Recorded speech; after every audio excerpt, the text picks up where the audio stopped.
Most men learn their wife's cheating from a lipstick stain or suspicious credit card charges. I got a VIP gala photo and a voicemail that would make a tabloid editor weep with joy. My name is Adam Kingman, and I'm 39 years old with the kind of face that screams, seen too much, care too little.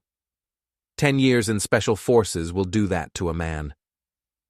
These days I run a small security consulting firm in Baltimore, helping nervous executives install panic rooms and teaching suburban housewives how to use pepper spray. It pays the bills, barely. Before we dive deeper into this story, I have one small request. Please subscribe, drop a like, comment, and hit that hype button to boost this channel so more people can discover these incredible Reddit stories. The photo arrived on a Tuesday morning, attached to an email from someone calling themselves a friend. There was my wife, Olivia, radiant in her black evening gown, practically glowing as she gazed up at Tom Beale like he'd just invented chocolate. His hand rested possessively on her lower back, fingers spread wide in a gesture that screamed ownership.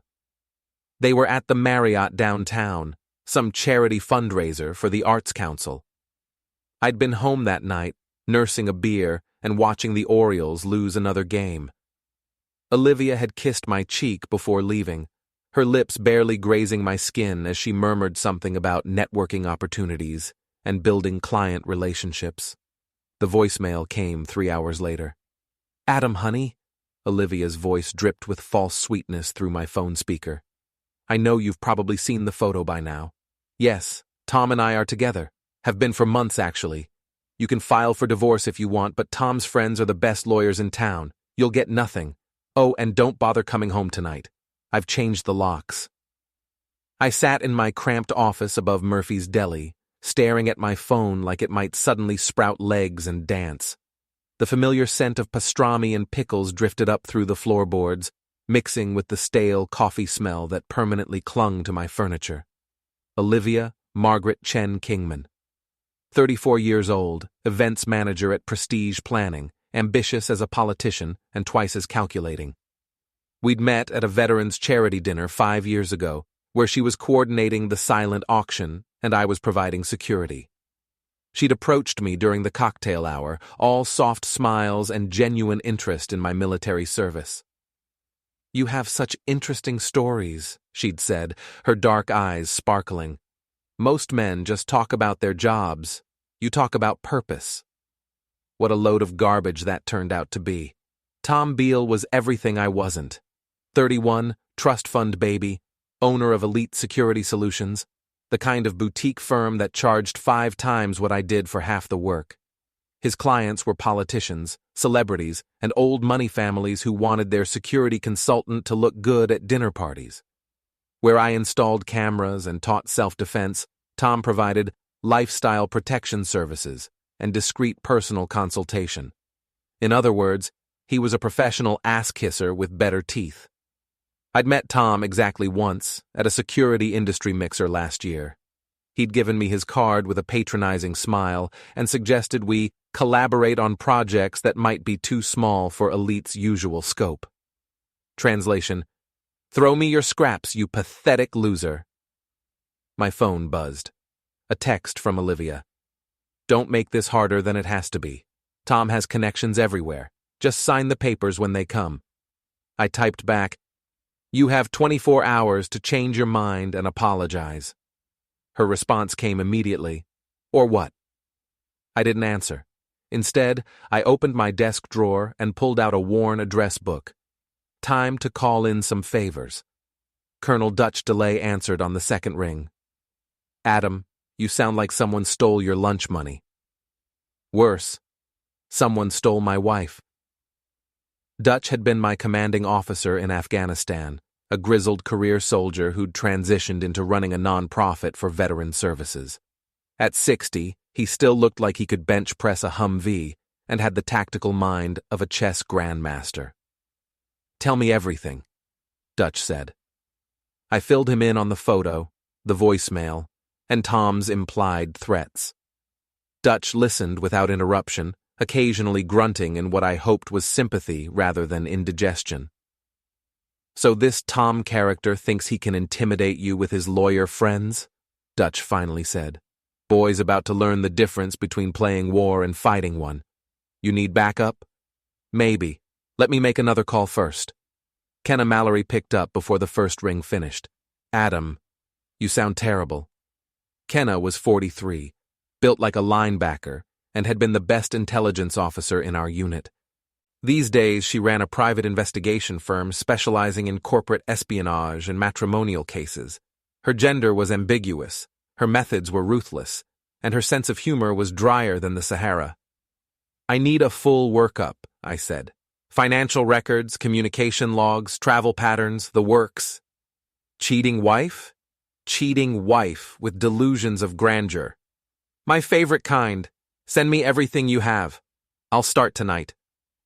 My third call went to Elliot Griggs, criminal defense attorney, and the most ethically flexible lawyer I knew.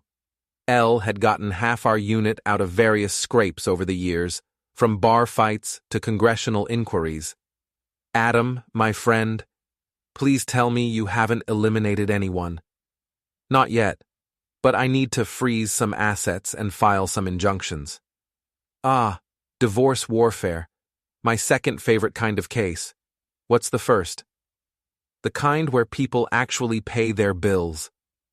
By 6 p.m., my war council was assembled in my office. Dutch had brought Chinese takeout and a bottle of bourbon.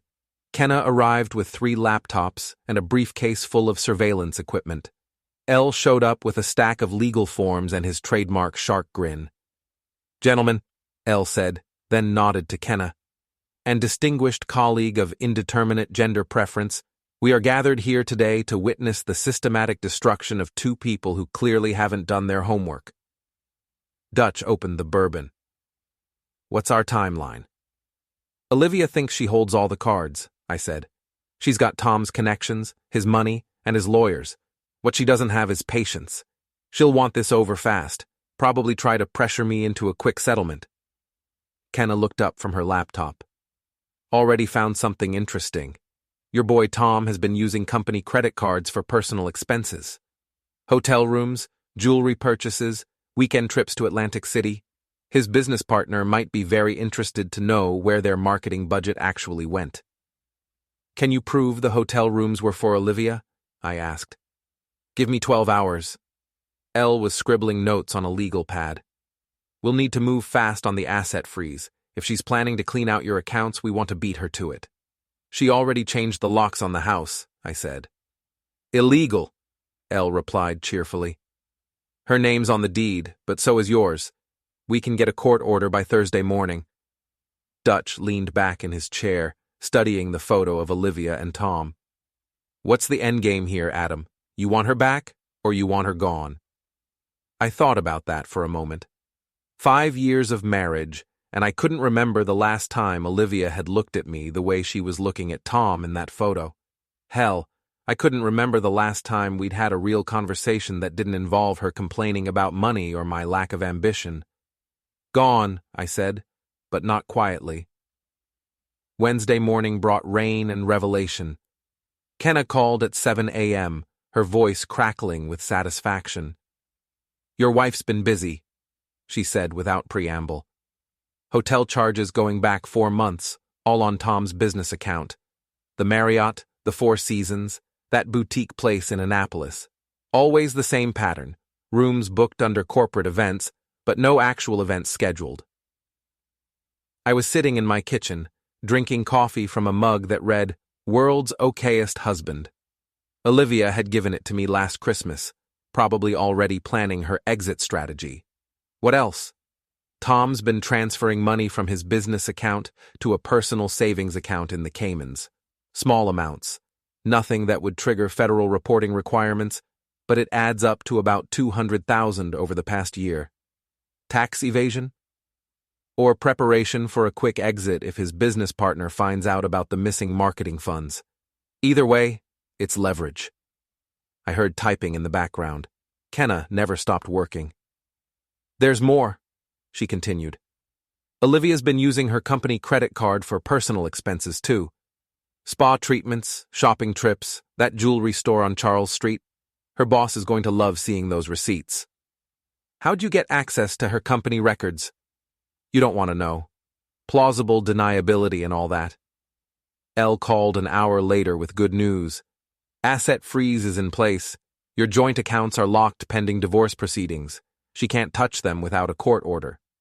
What about the house? Judge signed the order this morning. You have every right to enter your own home. I suggest you exercise that right soon. I drove to the house around noon, taking my time through the familiar neighborhoods. Olivia and I had bought the place 3 years ago, a renovated townhouse in Federal Hill with exposed brick walls and a view of the harbor. It had stretched our budget to the breaking point, but Olivia insisted we needed to project success for her career. The locks were indeed changed, but Elle's court order got me past the front door with the help of a locksmith and a very bored-looking sheriff's deputy. Inside, the house felt different, colder somehow. Olivia had removed all the photos of us together, leaving pale rectangles on the walls where our wedding pictures used to hang. Her clothes were gone from the bedroom, along with her jewelry and the expensive perfume I'd bought her for our anniversary. But she'd left something behind. In her desk drawer, I found a folder labeled Insurance Policies that contained something much more interesting than life insurance. Love letters, printed emails between Olivia and Tom, going back 6 months. The early ones were sweet, almost innocent. The later ones were detailed enough to make a sailor blush. Adam's working late again, one read. Sometimes I think he cares more about installing security cameras than he does about me. You make me feel alive, Tom, like I'm worth something more than microwave dinners and baseball games. Another. He asked me about the hotel charges on my credit card. I told him it was a client meeting. He just nodded and went back to his beer. God, he's pathetic. The last one, dated just 3 days ago. After tonight's gala, everyone will know we're together. I can't wait to see his face when he realizes he never had a chance. You were right. He's not in our league. I photographed every page, then put the folder back exactly where I'd found it. Let her think her secrets were still safe. My phone rang as I was leaving. Unknown number. Adam Kingman? Speaking. This is Richard Pemberton, Mr. Beale's attorney. I think we should meet. Pemberton's office was everything mine wasn't. Mahogany furniture, Persian rugs, and law books that probably cost more than my monthly rent. The man himself was 50-something, silver-haired, and wearing a suit that could have fed a small family for a month. Mr. Kingman, I'll be direct. My client is prepared to make you a generous offer. I'm listening. $50,000 cash for an uncontested divorce. You sign the papers, walk away clean, and everyone moves on with their lives. I pretended to consider it. What's Tom so worried about? I'm sure I don't know what you mean. Come on, Dick. Can I call you Dick? Tom's got a successful business, connections all over the city, and apparently my wife's undying affection. Why is he in such a hurry to pay me off? Pemberton's smile never wavered, but something shifted in his eyes. Perhaps he's simply a generous man who wants to avoid unnecessary conflict. Or perhaps he's got something to hide. I stood up, straightening my jacket. It was off the rack from Men's Warehouse, and I made sure Pemberton got a good look at the price tag still hanging from the sleeve. Tell Tom I appreciate the offer, but I'm not interested. Tell him I said hi, and that I'm looking forward to getting to know him better. Mr. Kingman, I strongly advise. Have a great day, Dick. That evening, I met Dutch and Kenna at Murphy's Deli. We sat in a corner booth, surrounded by the comfortable chaos of working-class Baltimore. The smell of corned beef and the sound of the Orioles game on the radio provided perfect cover for our conversation. Pemberton called you already? Dutch shook his head. Boy's scared. He should be, Kenna said, sliding a manila envelope across the table. Tom's business partner is named Stephen Walsh, 62 years old money family, very concerned about reputation. He's also been asking questions about some missing funds. I opened the envelope. Inside were bank records, credit card statements, and what looked like internal company emails. Walsh hired his own investigator last month, Kenna continued. Apparently, Tom's been living a little too well for someone whose salary is supposed to be $80,000 a year. How much is missing?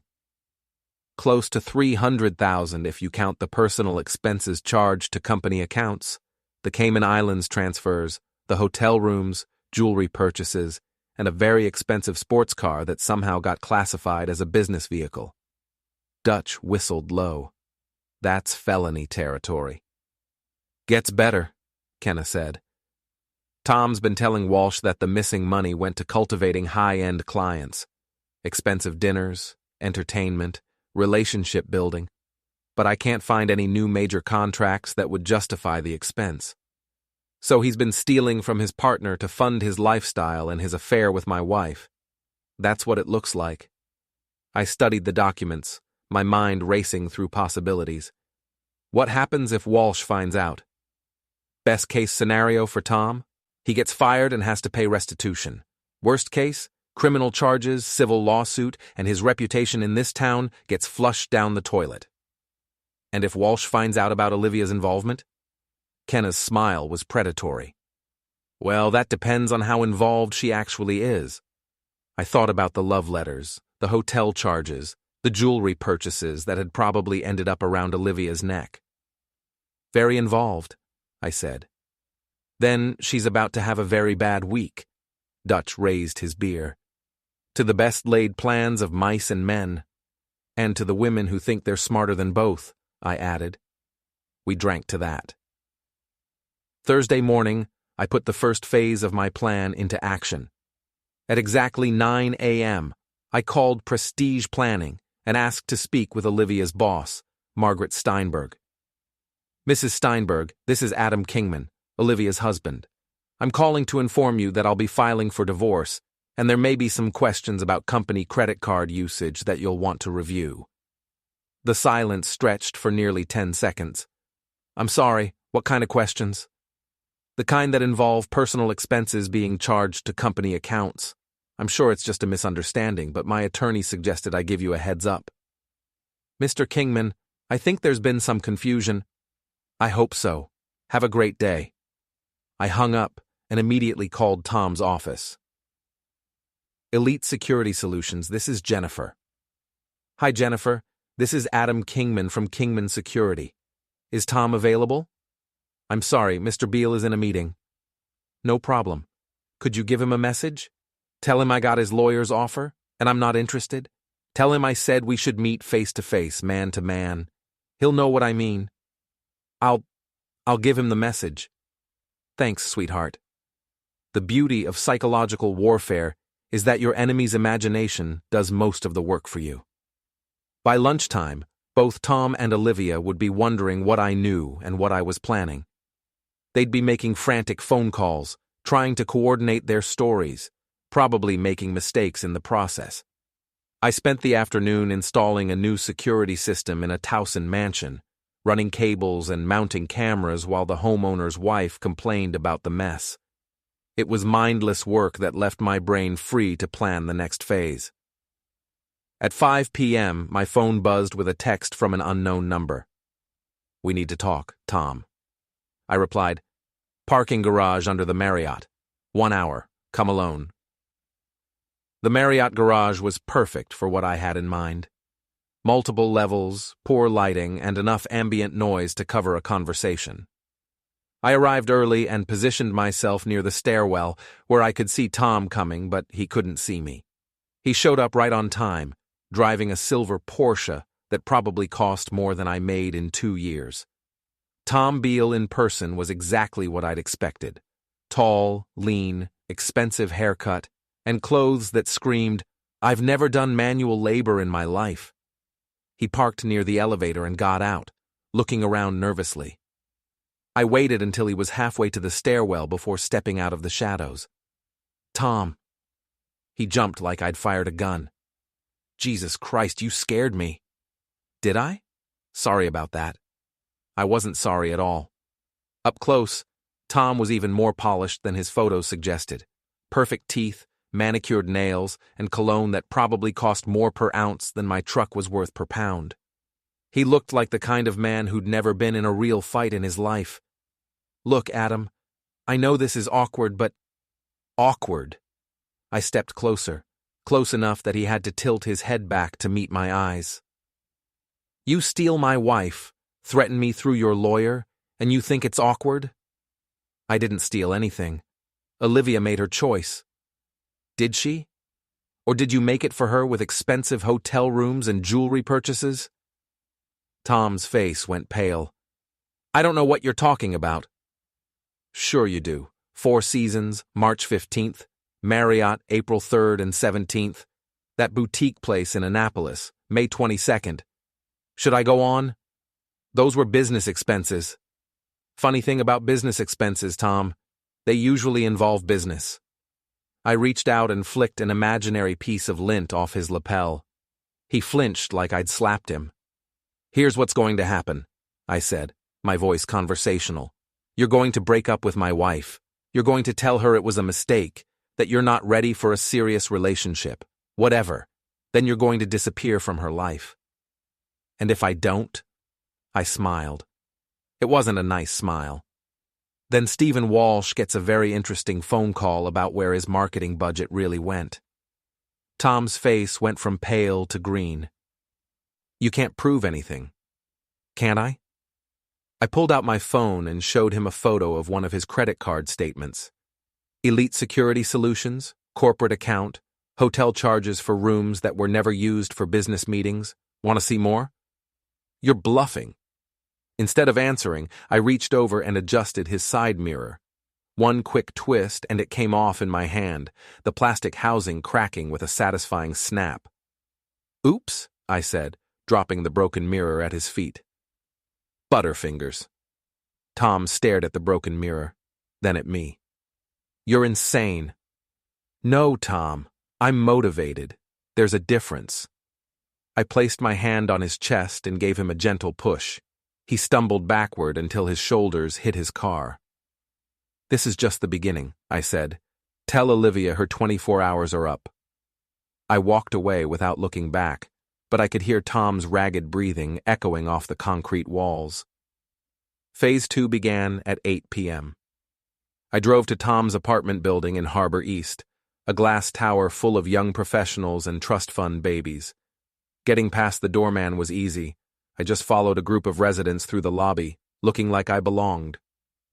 Tom lived on the 15th floor, apartment 15C. The hallway was empty, all marble and expensive lighting. I picked the lock in under 30 seconds, a skill the Army had taught me and civilian life had helped me perfect. Tom's apartment was exactly what I'd expected.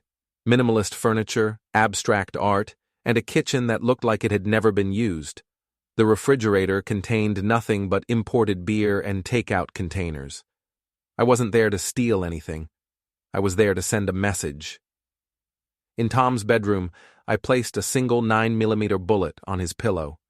Not a threat exactly, but a reminder that some people in this world had different skill sets than others. In his kitchen, I opened the air conditioning vent and dropped in 3 fish heads I'd bought from the market that afternoon. The smell wouldn't be noticeable immediately, but by tomorrow morning his apartment would reek like low tide in August. Finally, I rearranged his living room furniture into a perfect square with all the cushions stacked in the center. It was meaningless, but it would let him know someone had been there, someone who could get in any time they wanted. I was back in my truck and driving home when my phone rang. Olivia. "What did you do to Tom?" "Good evening to you too, sweetheart. How was your day?" "He's terrified, Adam. He says you threatened him." "Did I? I don't remember threatening anyone. We just had a friendly chat about mutual interests." "This isn't like you, isn't it? Maybe you don't know me as well as you thought." There was silence on the line. When Olivia spoke again, her voice was smaller, less certain. "Adam, please. We can work this out. We can be civilized about this." "We could have been civilized. That was an option 24 hours ago. You chose differently." "What do you want?" I want you to remember that actions have consequences. I want you to understand that some people fight back when you try to destroy their lives. And I want you to know that this is just the beginning. I hung up and drove home, humming along with the radio. Tomorrow was going to be a very interesting day. Friday morning brought panic and desperation in equal measure. My phone started ringing at 6 a.m. Olivia, calling from what sounded like a coffee shop. Adam, please, you have to stop this. Tom found things in his apartment, and there's something wrong with his air conditioning. Something wrong how? It smells like rotten fish, and someone moved his furniture around, and there was... Her voice dropped to a whisper. There was a bullet on his pillow. That's terrible. You should call the police. We can't call the police, you know we can't. Why not? If someone broke into Tom's apartment, that's a crime. Unless, of course, there's some reason Tom doesn't want police looking too closely at his business affairs. The line went quiet, except for the sound of Olivia's breathing. What do you want? She finally asked. I want you to come home. I want you to apologize. And I want you to end whatever this is with Tom. And if I do that, then maybe we can talk about salvaging what's left of our marriage. It was a lie, of course. I had no intention of taking Olivia back, but I needed her to think reconciliation was possible, at least until I finished what I'd started. I need to think about it. Don't think too long. Tom's problems are just getting started. I hung up and immediately called Kenna. Please tell me you have good news. Better than good, she said. Stephen Walsh hired me. What? Officially, I'm conducting an audit of Elite Securities business practices. Unofficially, Walsh suspects his partner is stealing from him and wants proof. That's perfect. It gets better. Walsh is old-school Baltimore money. His family's been in this city for 6 generations, and he takes reputation very seriously. When he finds out Tom's been using company funds to finance an affair with a married woman, he's going to lose his mind. How long before you have enough evidence? I already have enough evidence. The question is timing.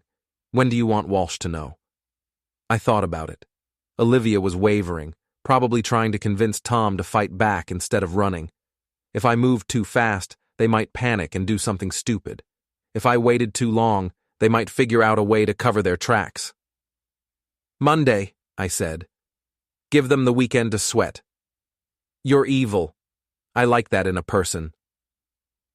That afternoon, I got a surprise visit at my office.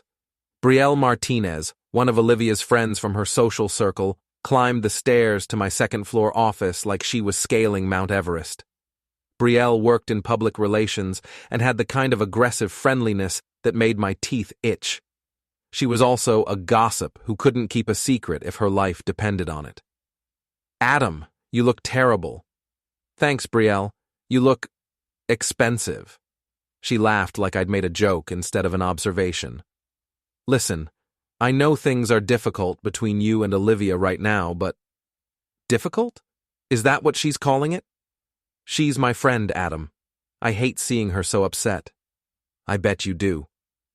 Brielle perched on the edge of my desk, probably getting dust on her designer dress.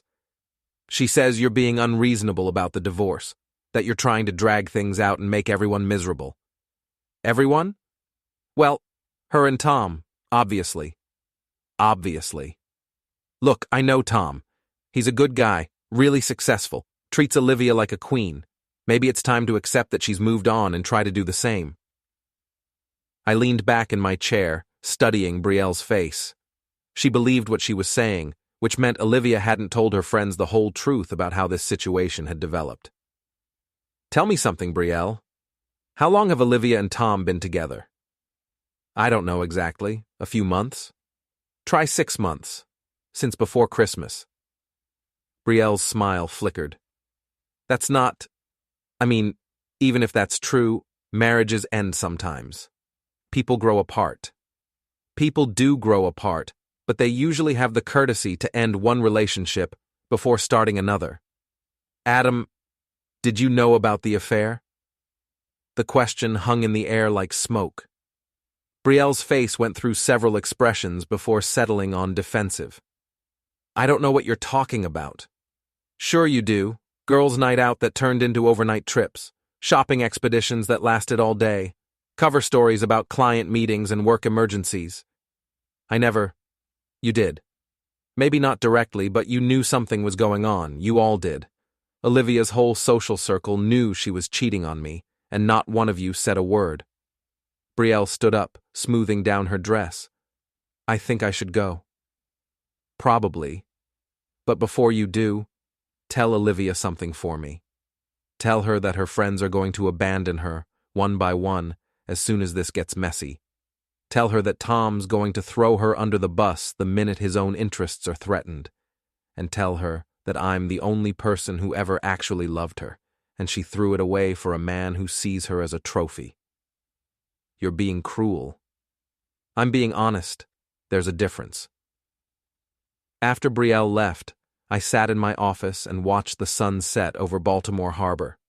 The city looked peaceful from up here, all twinkling lights and gentle water. It was an illusion, of course. Down in those streets, people were lying and cheating and betraying each other, just like they had been for centuries. My phone buzzed. Text message from Tom. We need to end this. Name your price. I typed back, my price is everything you care about. His response came immediately. What does that mean? You'll find out Monday. I turned off my phone and went home to my empty house, where I spent the evening planning the next phase of Tom and Olivia's education. Monday morning arrived with all the subtlety of a freight train. I was drinking coffee and reading the paper when my phone rang. Stephen Walsh, calling personally. Mr. Kingman, this is Stephen Walsh from Elite Security Solutions. I believe we have mutual interests regarding my business partner. Do we? I think we should meet. Are you available this morning? Walsh's office was in a converted warehouse in Fells Point, all exposed brick and industrial lighting. The man himself was nothing like Tom, 62 years old, silver-haired, wearing a suit that had been expensive 20 years ago and was now just well-maintained. Mr. Kingman, I'll be direct. My investigator has uncovered some disturbing information about Tom's business practices. What kind of information? Walsh slid a folder across his desk. Inside were bank records, credit card statements, and hotel receipts, many of which featured my wife's name. $300,000 in unauthorized expenses over the past year, Walsh said. Hotel rooms, jewelry purchases, personal travel, and what appears to be a sports car that somehow got classified as a business vehicle. That's a lot of money. It's enough to destroy this company's reputation if it becomes public. My family has been in Baltimore for 6 generations, Mr. Kingman. We don't tolerate this kind of behavior. I studied the documents, pretending I was seeing them for the first time. What does this have to do with me? Your wife's name appears on many of these hotel receipts. She was Tom's companion on these business trips that weren't actually business trips. I see. I'm going to fire Tom, obviously. Press charges if necessary. But I wanted to speak with you first, out of courtesy. This situation affects you too. I appreciate that. Walsh leaned forward, his expression serious. There's something else.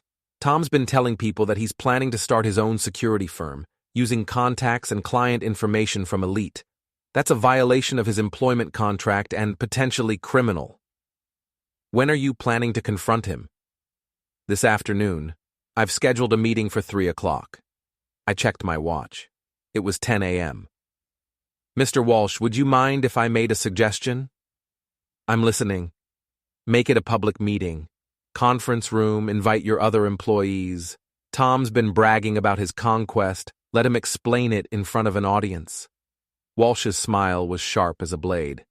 I like the way you think. At 2:30 that afternoon, I positioned myself in the coffee shop across the street from Elite Security Solutions.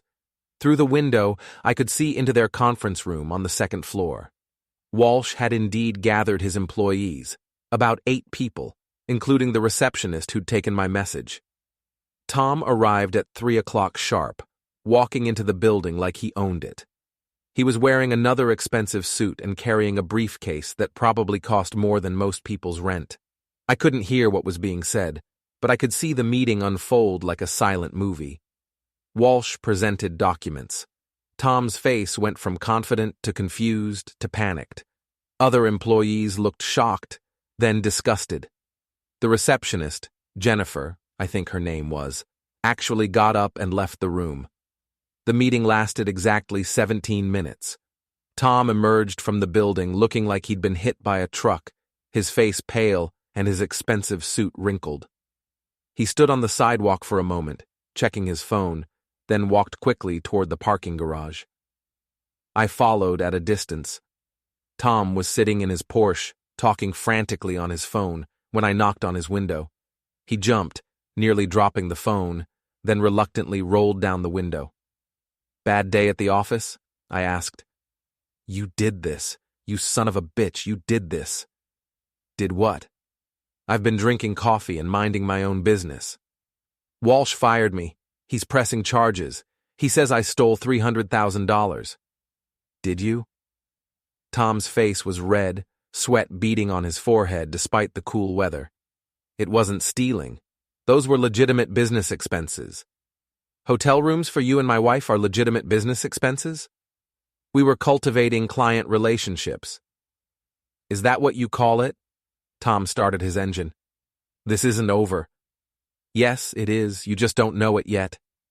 He drove away, tires squealing on the concrete. I walked back to my truck, humming. My phone rang as I was driving home. Olivia, crying. "Adam, please. Tom's been fired. They're saying he stole money. They're going to press charges." "That's terrible." "You know it's terrible. You caused this." "How could I cause Tom to steal money from his business partner?" "You know what I mean." "Actually, I don't. Why don't you explain it to me?" The line went quiet, except for Olivia's sobbing. "He says he can't see me anymore," she finally said. "He says it's too dangerous, that he needs to focus on his legal problems. So he's abandoning you." "It's not like that." "What's it like then?" "He's protecting me." "From what?" From getting dragged into his legal troubles." "How thoughtful of him." "Adam, please. I know I hurt you. I know I made mistakes. But we can fix this. We can go to counseling, work things out." "Can we?" "Yes. I'll end things with Tom completely. I'll quit my job if you want. We can start over." I pulled into my driveway and sat in the truck, listening to my wife beg for forgiveness she didn't deserve. "It's too late for that, Olivia." "It's not too late. It's never too late." "Check your email," I said, and hung up. The email I'd sent contained copies of all her love letters to Tom, along with receipts for the jewelry he'd bought her and the hotel rooms they'd shared. I'd also included a copy of her company credit card statements, highlighting the personal expenses she'd charged to Prestige Planning. She called back 3 minutes later, screaming, "You can't send this to people. This is private." "I haven't sent it to anyone, yet." "What do you want?" "I want you to understand that actions have consequences. I want you to realize that the man you left me for just threw you away like garbage the minute his own interests were threatened. And I want you to know that tomorrow morning, everyone in your social circle is going to know exactly what kind of person you really are." "You wouldn't." "Try me." I hung up and went inside my house, where I spent the evening preparing for the final phase of Olivia and Tom's education. Tuesday night, the storm hit Baltimore like the wrath of God. Rain lashed the windows of my townhouse while thunder rolled across the harbor, and I sat in my living room cleaning my service pistol, not because I planned to use it, but because the familiar ritual helped me think. At 11 p.m., my security system chimed, motion detector in the back alley. I switched to the camera feed and saw a figure in a dark hoodie trying to jimmy the lock on my back door. Tom Beale, master of stealth. I'd been expecting this. Desperate men do desperate things, and Tom had reached the end of his rope. Walsh had filed criminal charges that morning. Olivia's boss had fired her after reviewing her credit card statements, and I'd made good on my promise to share their love letters with her entire social circle. Tom was about to learn the difference between breaking into an apartment and breaking into the home of someone who'd spent 10 years in special forces. I activated the house's defensive systems. Nothing lethal, just a few modifications I'd made over the years. Motion-activated lights, high-decibel alarms, and a few other surprises that would make Tom's evening memorable. The back door lock clicked open. Tom had finally managed to pick it, probably using techniques he'd learned from YouTube videos. He slipped inside, flashlight in one hand, something that looked like a crowbar in the other. I waited in the living room, gun unloaded but visible on the coffee table, while Tom crept through my kitchen. He was trying to be quiet, but he moved like an elephant in a china shop. The motion sensor in the hallway triggered first. Suddenly, every light in the house blazed to life, followed immediately by a sound system that began playing "Welcome to the Jungle" at concert volume. Tom shouted in surprise and stumbled backward into the kitchen island. That triggered the second system. Smoke detectors throughout the house began shrieking, joined by a recorded message I'd prepared earlier. "Attention intruder, you are trespassing on private property. The police have been notified. Exit immediately or face the consequences." Tom panicked. Instead of running, he charged toward the living room, crowbar raised like a weapon. That's when he discovered my third surprise. I'd strung a nearly invisible wire across the doorway at ankle height. Tom hit it at full speed and went down hard, the crowbar flying from his hands and skittering across my hardwood floor. By the time he managed to get back on his feet, I was standing over him with my cell phone, recording everything. "Smile, Tom. You're going to be famous." He lunged at me, but 10 years of military training had left me with reflexes he couldn't match. I sidestepped easily and let his momentum carry him into the wall. "Breaking and entering," I said conversationally, still recording. "Attempted assault with a weapon, trespassing. That's going to look great on top of your embezzlement charges." Tom slumped against the wall, breathing hard. His expensive clothes were torn and dirty, his perfect hair disheveled. He looked like what he'd always been under the polish, a weak, pathetic man who'd never faced real consequences for his actions. "You destroyed my life," he gasped. "No, Tom, you destroyed your own life. I just documented it. I loved her. You loved the idea of her, the trophy wife, the status symbol. You never loved Olivia any more than she loved me." Tom's face crumpled. "What do you want?" "I want you to understand something. You thought you could take whatever you wanted without consequences. You thought your money and connections made you untouchable. You were wrong." I heard sirens in the distance, getting closer. My security system had automatically called the police when Tom triggered the motion detectors.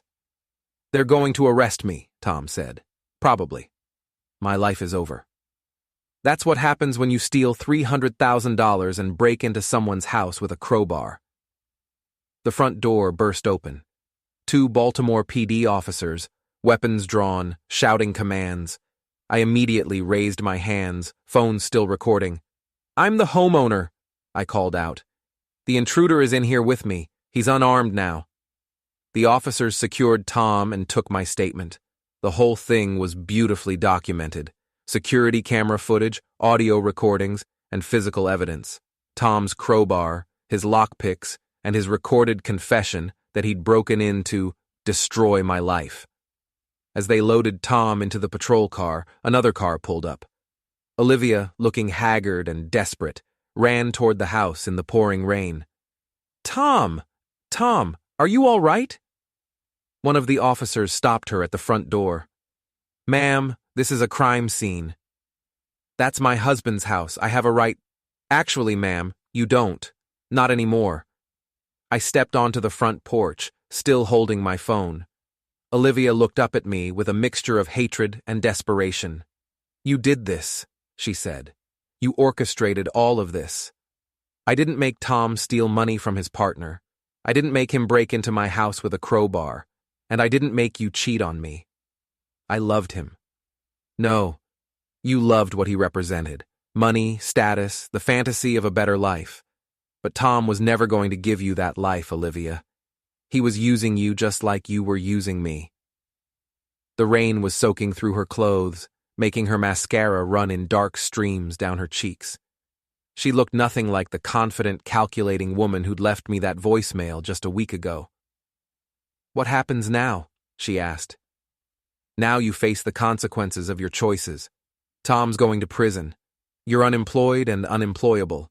Your friends have abandoned you, and I'm filing for divorce with enough evidence to ensure you get nothing. You can't do this to me. I'm not doing anything to you. This is what you did to yourself." The patrol car pulled away with Tom in the back seat. Olivia watched it go, then turned back to me with something like pleading in her eyes. "Adam, please. We had 5 years together. That has to count for something." "It did count for something. It counted for everything until you threw it away." I stepped back inside and closed the door, leaving Olivia standing in the rain. Through the window, I watched her walk slowly back to her car, shoulders shaking with sobs. My phone buzzed. Text message from Dutch. "Saw the news. Well played." Another from Kenna. "Tom's looking at 5 to 7 years. Walsh is cooperating with prosecutors." A third from Elle. "Divorce papers will be ready Thursday. She'll get nothing." I poured myself a bourbon and sat in my living room, listening to the storm pass over Baltimore. The house felt different now, not empty, but peaceful, like a weight had been lifted. Outside, the rain was stopping. Through my window, I could see the harbor lights reflecting on the wet streets, and somewhere in the distance, the sound of the city getting back to business. I raised my glass in a silent toast to the woman who'd thought she could destroy me, and the man who'd thought he could take whatever he wanted. "You should have apologized," I said to the empty room.